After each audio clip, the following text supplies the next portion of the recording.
guys, welcome to another episode of Arsenal Analyzed, and this time we're going to talk about the economy of my club, Arsenal Football Club.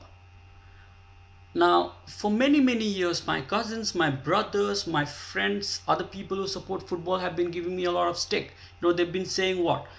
Your club doesn't spend money, your club is not ambitious, your club is very miserly, your club is very stingy. They give me the examples of what happened to the Suarez saga. They give me examples of what we did with Pedro, or they give us example of how we go on for buying different players with, and we offer them laughable amount of money. The other clubs are laughing at us and all that, and they give me a lot of stick. So and then we have gone on to years and years of transfer windows expecting world class players. Falcao is going to come, Lewandowski is going to come, only to end up with players like, won't have to say, but Granit Xhaka. Many get into social media accusing the clubs of having no ambitions, not buying world class players, always going for second tier clubs from Bundesliga or from the French league. And I wanted to get into the heart of what really had happened. After the glorious spell of 1998 to 2006, we went unbeaten, we had cup doubles, we went to the Champions League final. What really happened after that? What got Arsenal to be the way it looked like? Why did Arsenal suddenly start behaving this way? Was Arsenal really a miserly club as the press and the supporters moaned about for years, or was there a different side to the story? I wanted to find out. So let me give you the gist of the story first, and then let's go to the specifics next. Alright? So as we all know that the accusations of Arsenal being very miserly and stingy, it all started in 2006 when Arsenal moved to its famous Emirates Stadium.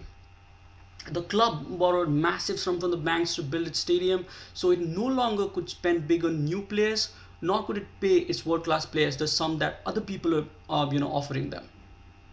Like people like Robin van Persie happened, or Samir Nasri happened. During that phase, Adebayor left, Gael Clichy left us. Why they left was because we were not capable of paying what others were promising them of it. Now Arsenal had no funds, so the first solution to sustain the club during that period would be to bring in youngsters at very young age. So we started bringing players at the age of 17, 18, develop them, installing Arsenal philosophy of attacking football, and then getting them into our first team. Now this brought us into disaster times at times. Remember 8-2 that happened against Manchester United. That team had all youngsters, all the above average or slightly below average players we brought from everywhere, and we bought for less money, and we their wage structure was really less, but we didn't have any money. And so when Manchester United fans remind us of 8-2 and all this, that didn't happen when our team was in the glorious phase, like the unbeatable, the invincibles and all that. You beat us when we were in the worst period of our entire history. When these players slowly got into world class, of course there were offers. Arsenal offered them to stay, but as few players like RVP and Sanya have said that Arsene himself used to tell us, if the offers are really good, something that we cannot pay, maybe you can leave. So Arsene used to send them with the blessings. To Sanya, I still remember in Africa final, to Sanya he was blessing them at that match because he was going to Manchester City. Now these players in the peak, 31 and 32 have only 2 years or 3 years left to play. Somebody's offering them double the amount or triple the amount. Arsenal being a very socialist kind of a club, Arsenal being very caring kind of a club, used to let these players go. So when Arsenal fans and other people give a lot of stick, and you're a slightly selling club, and you do not know what our club was going through, right? So when we were giving our best players to our own rivals, we were trying to make sure these players who have only 2-3 years left also went with a little bit of cash reserve for their family, because footballers don't have a long career like a doctor has, or maybe a policeman has. So how bad was it really? Let me get into the specifics. In 2006, Arsenal officially moved to the Emirates. This stadium was grand. Now what comes with a grand kind of a building is you have to pay for it. How much did we pay for it? Cost was 390 million pounds. Now 390 million pounds, if I'm not going to just say it as 390 million pounds. It's more than 500 million pound if you add inflation of this time into accounts, right? In which Arsenal reportedly paid 130 million upfront, and rest 260 million was borrowed through a combination of bonds and bank loans. Now I'm no expert, but imagine if the banks gave money to Arsenal in like maybe say 10% interest at that time. That would mean Arsenal owed to the bank 26 million every single year just as an interest. Now 26 million per year. Now Arsenal reportedly paid off all the loan was paid off in 2014. That's 8 years. Now 26 million into 8, if you calculate, it becomes 208 million. Arsenal paid 208 million in 8 years just in interest. Now add that to 260 million, which is a principal amount of debt, right? The entire sum goes up to 468 million, which means Arsenal would have paid 58.5 million every single year for those 8 years. Now banks also take a small chunk of principal, right? Interest plus principal, 58.5 million. Now round it off, make it 60 million. 60 million every single year for 8 years Arsenal is paying to the banks. Now you say to me that I was not spending money. I didn't have any money, right? The club didn't have any money. Now you might ask, was it really necessary to do it that fast? Couldn't Arsenal just kept it like Real Madrid does, right? Real Madrid has a lot of loan, it still keeps no. The only way to do it was the way Arsenal did it, trying to pay off the debt as quickly as possible with the cost of titles and the best players that we created. It was like, yeah, it was taking the bullet, it was like hitting our own leg with the axe, yes, but it was a temporary thing. Banks can be really nice when they provide you with the money you want, but they can go nasty afterwards. The rule is that you must pay them the funds that you have, no matter where you got that from. That means if Arsenal has reserves, Arsenal paid is 26. Think 60 million was paid off for this year. We have some more money. Bank wants it, the bank can take it. During the period when somebody owes you money, the authority of your money goes to that. Depending on the countries, this bank can go as nasty as even taking things like your match day revenue. Imagine if Arsenal is like, today there was a match and Arsenal has some money in the bank, that bank wants it, that can take it out. Till your thing is done and dusted, your money is not really your money. So stop telling that we didn't spend or we couldn't have spent. That's my whole point. That means all profits, all money that came from selling players, some of 40 million that came from UEFA for qualifying with CL every year went to the banks. This is also one reason Arsenal put top 4 as one of our priorities. You know what? Top 4 meant 40 million. So Arsenal couldn't have bought big players without paying them all we owed them first. Nor could we have raised salaries of our own players who went to Manchester City or United or Barca. You're telling the RVP we could have paid him salary? No, we couldn't have done that without the authority of the bank. And bank wouldn't. Bank wants his money back, right? So when Arsenal has been accused of being very, very economical at times, I can tell you that he was right. He had no other option. He had no other choice to do it any other way.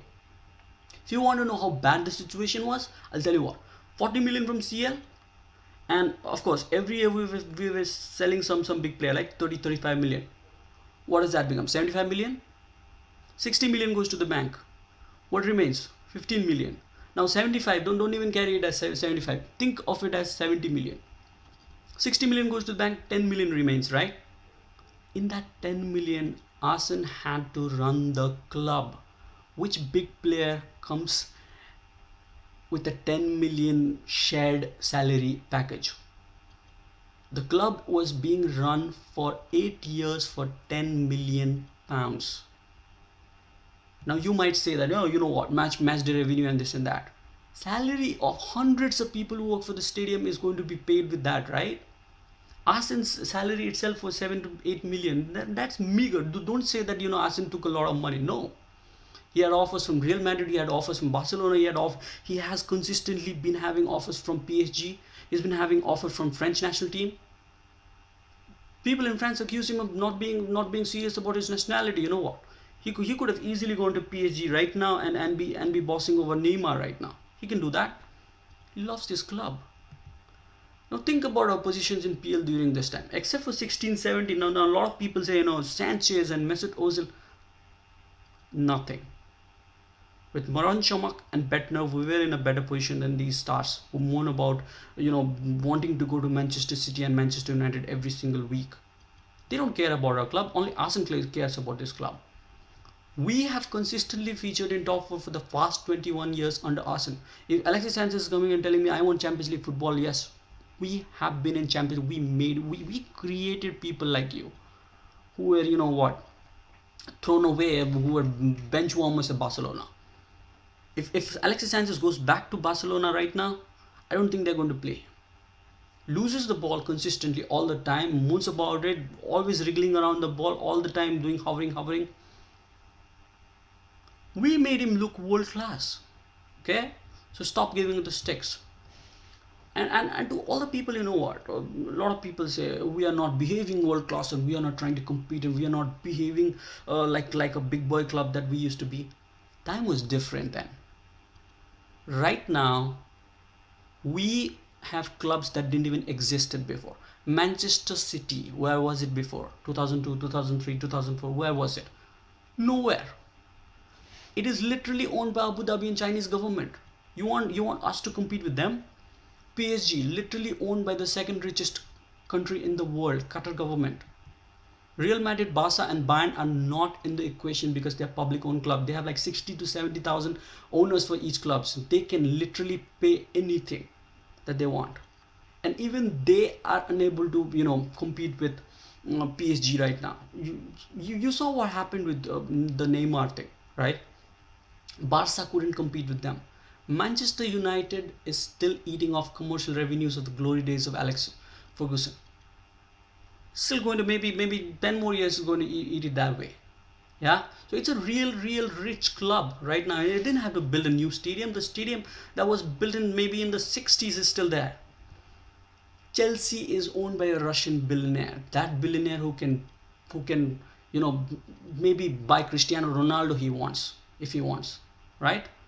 Even when he's building a stadium right now has become all Arsenal type.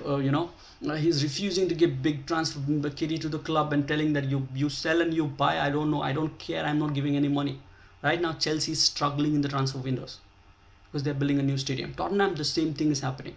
Tottenham is in the glory right now. Is somewhere up right now. You know why?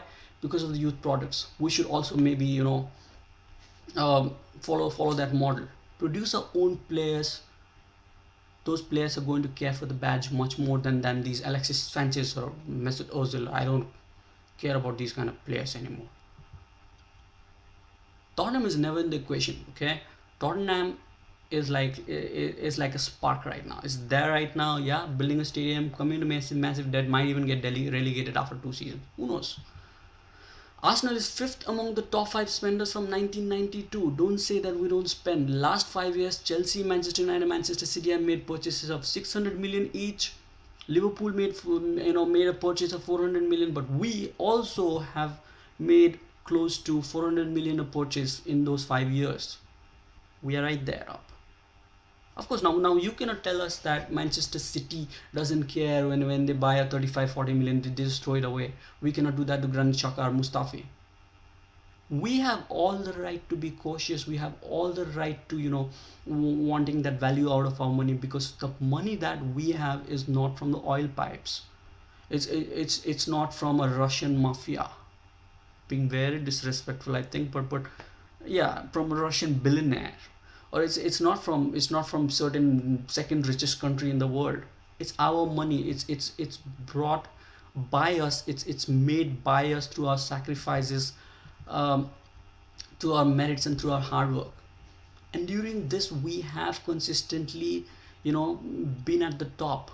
Yes, it's very difficult for us to be at the top right now. Who is at the top right now is all investment agencies and all these rich government owned clubs. It's going to be difficult for us to be there.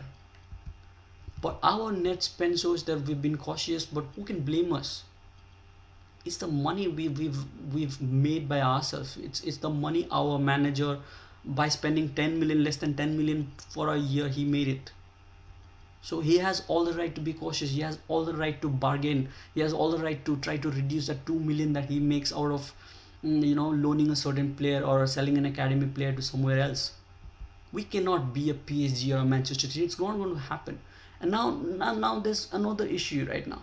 Now TV, due to TV rights, now the smaller clubs are becoming big clubs. Big clubs are someone else. We are somewhere in the middle. Now it's only logical that we are somewhere in the middle, right? Um, but everything is not all bad. We are the second most valued club in England. We are like 2 billion. We are valued like $2 billion right now. Third most profitable football club in England. It's not Chelsea, the profitable club. It's we who are the profitable club. Except in 2002, we have never lost money. Now you might say, yeah, it's all great. Stadium thing is paid off and this and that. And what's next? What's the solution? Can we beat them?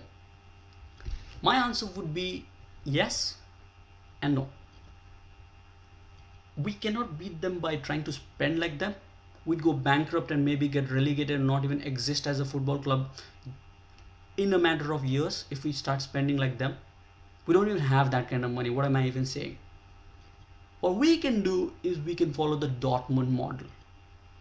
Borussia Dortmund, what it does is it goes, finds youngsters, real young players from say countries like countries from Africa and from Japan and from Korea, and spots real good ones. Their scouts used to be really good. Now we can follow that model. We can also get youngsters, real good youngsters into our this one, and try to do business with them, try to win with them. And Dortmund really did a good job. It won the Bundesliga 2 or 3 times. It went in the final of Champions League under Jurgen Klopp. So what we did was we went and got their scout.